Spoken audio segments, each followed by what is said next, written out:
Welcome to session 72 of Through the Bible in 90 Days. Today we will take a look at three takeaways from Mark chapter 9 verse 14 through Luke chapter 1 verse 80. How faith is the key to experiencing the power of God in our lives, and our belief in Jesus' ability to heal and restore is foundational. How spiritual maturity is cultivated in seasons of preparation and solitude. How in our moments of weakness God's power is made perfect. I'm Dr. J. David Taylor Jr. Remember to subscribe, like, follow, comment, and share. Let's get started. Takeaway 1. Faith is key to experiencing the power of God in our lives, and our belief in Jesus' ability to heal and restore is foundational. See, in Mark chapter 9, verse 14 to 29, the Father brings his son, who is possessed by an evil spirit, to Jesus for healing. Now, Jesus emphasizes the importance of belief in the process of healing, declaring that all things are possible to those who believe. See, the Father, despite his doubt, cries out, "Lord, I believe, semicolon, help thou my unbelief," Mark 9:24. This powerful moment demonstrates that even imperfect faith mixed with doubt can still lead to miraculous outcomes when it is directed towards Jesus. See, for believers today, this teaches us that even in moments of struggle or doubt, we are called to bring our faith, no matter how small, to Jesus and trust in his power to heal and restore. Mark chapter 9 verse 23 says, "If thou canst believe, all things are possible to him that believe." 9:24 says, "And straightway the father of the child cried out and said with tears, Lord, I believe, help thou my unbelief." Glory to God.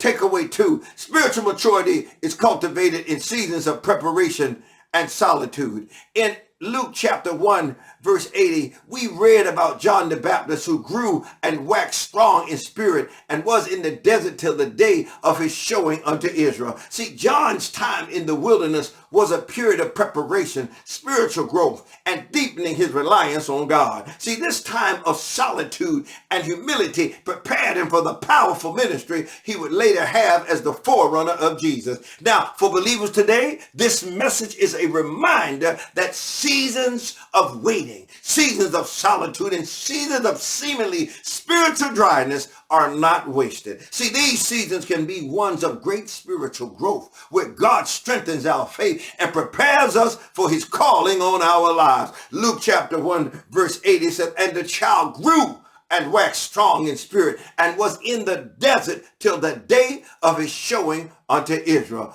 Takeaway 3, in our moment of weakness, God's power is made perfect. Oh my God. In Mark chapter 9, verses 14 to 29, we see a father desperate of his son's healing, coming to Jesus with the knowledge that his faith is incomplete. Jesus' response is one of grace, acknowledging both the father's faith and the father's doubt. See, this highlights a significant truth. Our weakness and doubts do not disqualify us from God's work. Rather, God's power is made perfect in our weakness, as Paul teaches in 2 Corinthians chapter 12, verse 9. See, for believers today, this passage encourages us to approach God not with perfect faith, but with sincere faith that seeks his help in times of need, trusting that he will meet us in our weakness. Mark chapter 9 verse 23 said, "And he said unto him, If thou canst believe, all things are possible to him that believeth." Oh my God. 2 Corinthians chapter 12 verse 9 said, "And he said unto me, My grace is sufficient for thee, for my strength is made perfect in weakness." So what happens when we come to God in the midst of our weakness and doubt? In Mark chapter 9, verse 14, a father cries out, "Lord, I believe, help thou my unbelief." See, the honest prayer is a powerful reminder that even when we are struggling with doubt, God meets us with grace and power. See, Luke 1:80, we see God's servant John the Baptist grew strong in the wilderness, preparing for the day of his ministry. These two passages show us that whether in our moments of doubt or in seasons of spiritual growth, God is working in us. See, will we allow God to work in our weakness and grow us during our times of preparation? My God, see, the real challenge we face is whether we will trust in God's power even when our faith feels weak. In Mark 9, Jesus assures the Father that all things are possible for those who believe, but it's clear our belief doesn't need to be perfect for God to act. God's grace is not limited by our weakness. See, the question today is just this: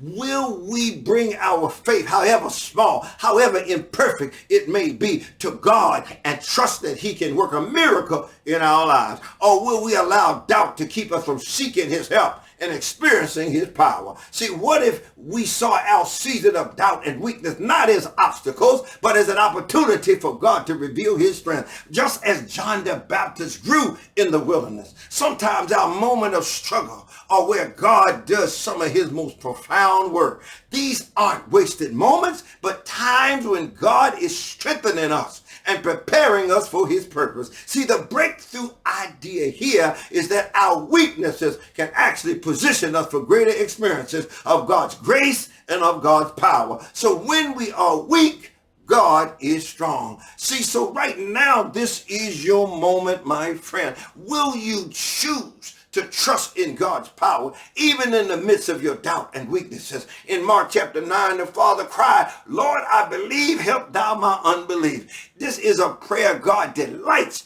in answering. Whether you feel like your faith is small or your circumstances overwhelming, God is inviting you to bring your struggles to him. He will meet you with his grace and his power. Will you trust him today with your weaknesses, believing that his strength is made perfect in it? I challenge you today, my friend. Will you bring your doubts and your weaknesses? Will you bring your struggles to God, trusting that he is able to do more than you can ask or imagine? Just as he worked in the wilderness to strengthen John the Baptist, he is working in your life today to prepare you for his purpose. Will you allow him to use this season to grow you? Will you, like the Father in Mark 9, bring your imperfect faith to Jesus, believing that he is able to heal, believing that he is able to restore, and believing that he is able to transform?